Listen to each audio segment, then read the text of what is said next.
बिस्मिल्लाहिर्रहमानिर्रहीम। अस्सलाम वालेकुम नाजरीन, काश्तकार भाइयों, किसान भाइयों, एग्री किसान पाकिस्तान में आपको खुश आमदीद कहते हैं और मैं हूं आपका होस्ट चौधरी आज़म। आप देख रहे हैं एग्री किसान पाकिस्तान।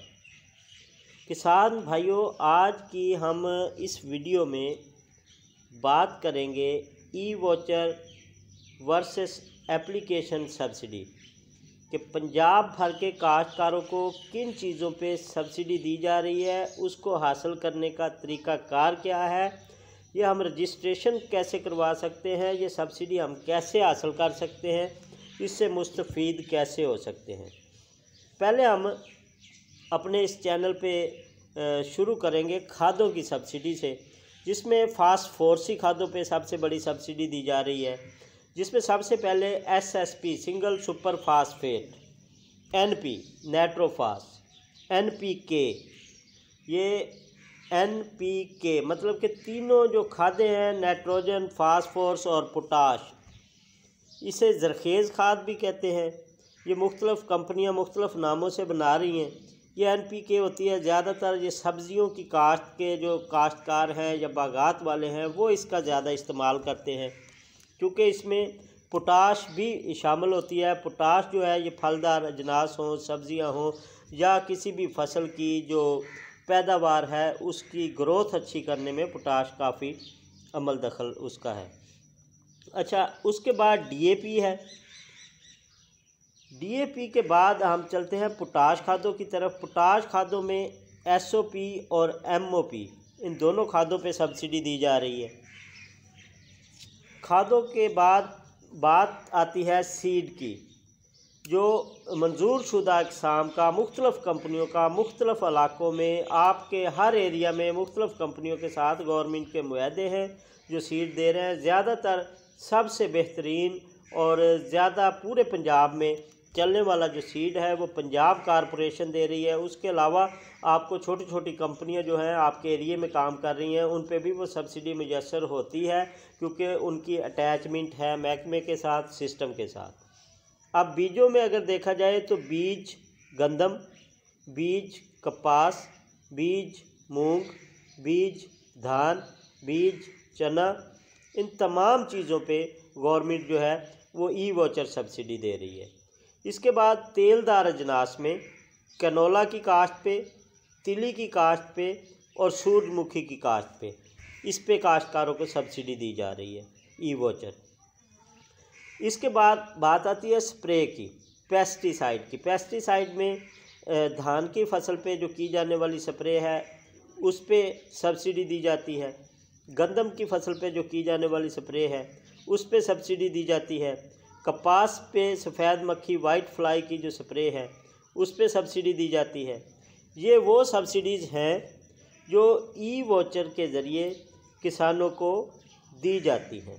इन सब्सिडीज़ पे आप अपनी जो परचेज़ करते हैं खाद या सीड, उनका जो बैग है, जो थैला है, उसके अंदर एक कूपन की शक्ल में वोचर मौजूद होता है, जिसको आपने 8070 पे मैसेज करना होता है। जब आप उस वाउचर को स्क्रैच करेंगे, जैसा कि सेलुलर कंपनियां जैज़, टेलीनॉर, दूसरी दीगर कंपनियों की तरह जैसे वो स्क्रैच कार्ड होते थे, वो स्क्रैच सामने होता है, उसको आप स्क्रैच करेंगे। स्क्रैच करने के बाद अपने मोबाइल के राइट मैसेज में जाएंगे, वहाँ पे वो वाउचर नंबर आप दर्ज करेंगे। ये बात ज़ेहन नशीन कर लीजिए कि तेलदार अजनास हैं या ज़री अजनास के जो सीड हैं उसके स्टार्ट में एक लफ्ज़ इंग्लिश का भी ज़रूर आता है। जो खादों का है वो सिर्फ 1 2 3 4 मतलब कि ये आएगा, और जो गंदम का या सीड कपास है या सीड धान है इस पे RWS ये ज़रूर आएगी चीज़।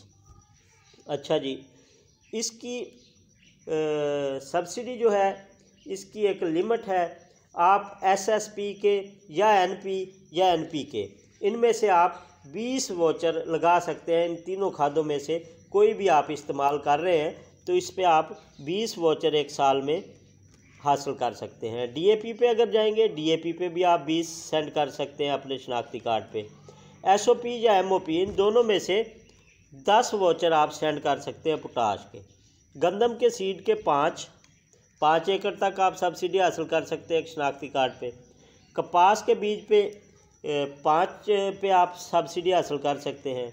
मूंगी के सीड पे तकरीबन कोई 10 एकड़ तक सब्सिडी हासिल कर सकते हैं। बीज जो धान है कि इसका राइस का, उस पे आप 5 एकड़ तक सब्सिडी हासिल कर सकते हैं।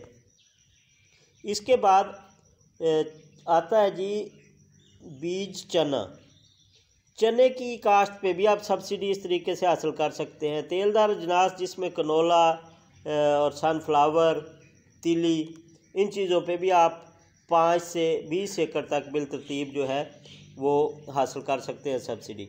अब बात आती है स्प्रे के वाउचर जो है।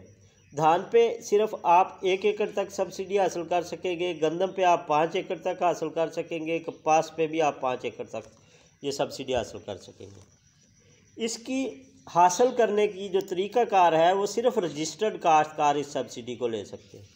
रजिस्ट्रेशन का जो तरीक़ाकार है वो 8070 पे मैसेज जब आप करते हैं तो वहाँ पे आपके मोबाइल पे जो रिप्लाई आता है वहाँ पे 3 तरीके के आपको मैसेजेस मसूल होते हैं। आपका वाउचर नंबर दुरुस्त है, मज़ीद कार्रवाई के लिए रब्ता किया जाएगा। ये आपका रिकॉर्ड ऑटो है, आप पहले से रजिस्टर्ड हैं, आपका सिस्टम में सारा डाटा मौजूद है। इसके लिए आपको किसी फ़िक्र की ज़रूरत नहीं। आपके मोबाइल पे जो है वो आपकी पेमेंट का मैसेज जल्द वसूल हो जाता है। अगर आपको मैसेज आता है कि अपने काश्तकारी के सबूत के साथ अपने ज़राअत अफीसर से रब्ता कीजिए, तो फिर आपको उसकी वेरिफिकेशन करवाना ज़रूरी हो जाती है। जब तक आप वेरिफिकेशन नहीं करवाएंगे आपकी पेमेंट की अदायगी नहीं होगी, वो सिस्टम में पेंडिंग रहेगी। तीसरा मैसेज आता है कि ये सब्सिडी सिर्फ रजिस्टर्ड काश्तकार के लिए है, रजिस्ट्रेशन करवाएं पहले आप। अब रजिस्ट्रेशन का जो मरहला था, जो सिस्टम था, पहले वो आपके फील्ड ऑफिसर कर रहे थे, लेकिन ज़राए के मुताबिक अब जो रजिस्ट्रेशन हो रही है बाकायदा तौर पे, वो जो आपका तहसील ऑफिस है, AD साहब का दफ्तर है, जिसे असिस्टेंट डायरेक्टर ज़राअत तसी कहते हैं, वहाँ पे आपने रब्ता करना है और वहाँ से आपकी कंफर्मेशन जो रजिस्ट्रेशन है वो आपके मोबाइल पे मैसेज भी आएगा। रजिस्ट्रेशन करवाने के लिए अगर आप ज़मींदार हैं, आपके नाम पे ज़मीन मौजूद है, ऑनलाइन रिकॉर्ड मौजूद है, तो आपने अपनी फ़र्द मलकियत, अपने शनाख्ती कार्ड की कापी लेके उनके साथ रब्ता करना है, आपकी रजिस्ट्रेशन हो जाएगी।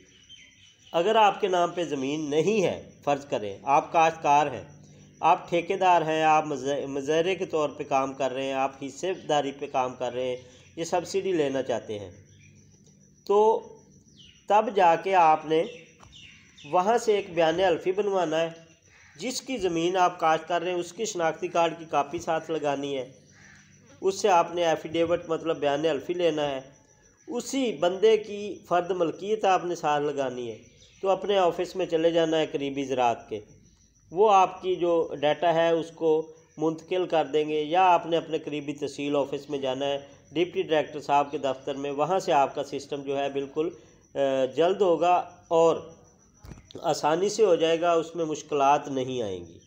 बहुत सारे दोस्तों की मैसेजेस और मुश्किलात ये आ रही हैं कि करीबी ज़राअत दफातर में जाते हैं, महकमा ज़राअत तसी के दफातर में, वहाँ पे हमें कोई गाइडलाइन नहीं मिल रही, इस हवाले से वो कहते हैं सिस्टम नहीं चल रहा।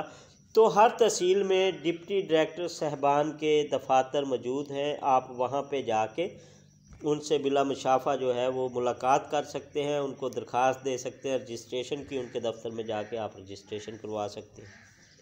अच्छा, ये सिस्टम हो गया। उसके बाद HBL कनेक्ट जो है या दीगर जो ब्रांच लेस बैंकिंग है, वो इनकी पेमेंट जो आपके वाउचर्स लगाए हुए होंगे इन चीज़ों पे, तो इनकी पेमेंट की अदायगी करेगा। आप वहाँ से जाके उनके किसी भी एजेंट से अपनी पेमेंट वसूल कर सकेंगे। अगर आपका L1 के साथ, वो अब कह रहे हैं कि गंदम में किसान कार्ड ज़रूरी हो चुका है, L1 मतलब कि इसके ATM के साथ आप लिंक कर सकेंगे। ज़्यादा अगर आपकी पेमेंट आती है, आपने लिमिट से ज़्यादा वाउचर्स इस्तेमाल किए हैं, आपके पास ज़्यादा वाउचर हैं, तो फिर उसमें मसाइल हैं। कुछ HBL कनेक्ट की जो लिमिट है उसमें एरर्स आ सकते हैं। उसके लिए आपको बायोमेट्रिक अकाउंट होना ज़रूरी है, उसके लिए आपके पास ये कार्ड होना ज़रूरी है ताकि आपकी पेमेंट पे कोई इशू ना आए, वो आसानी से आप वसूल कर सकें। इसके बाद एक और सब्सिडी है जो पंजाब गवर्नमेंट दे रही है, एप्लीकेशन सब्सिडी, मतलब कि जिस पे आपने दरख्वास्त दे के इस सब्सिडी में जो है वो शमूलियत करनी है, इससे फ़ायदा हासिल करना है। इसमें सोलर सब्सिडी आती है, ड्रिप इरीगेशन सब्सिडी आती है, ज़री मशीनरी पे सब्सिडी आती है, नुमाइशी प्लाट्स हैं जिनमें कमाद है, कपास, धान, गंदम, इन तमाम की तमाम जो ज़री अजनास की फसलें हैं, इन पे आप मुकाबला जात में शामिल होने के लिए एप्लीकेशन देते हैं कि हम काश्तकार हैं, हम अच्छी देखभाल कर सकते हैं। उसके जो ज़री मदाखल हैं वो गवर्नमेंट अदा करती है। उसकी कुछ छोटी छोटी शराइत ज़वाब्त हैं। अगर आप अच्छी पैदावार लेते हैं उन प्लाट्स में से, उस पर जो ख़र्चा होना है वो तो महकमे ने करना है। आप अच्छी पैदावार लेते हैं, आपको बड़े बड़े इनामात दिए जाते हैं एग्रीकल्चर डिपार्टमेंट की तरफ से। इसके साथ साथ पक्के खालों का मंसूबा है, वो इरीगेशन डिपार्टमेंट महकमा ज़राअत उसी का एक मंसूबा है, डिपार्टमेंट की एक ब्रांच है, उनके साथ आप रब्ता कर सकते हैं। इसके लिए इसके अलावा आलू और प्याज वगैरह की स्टोरेज का बड़ा मसला था, क्योंकि ये फसल जल्दी ख़राब होने वाली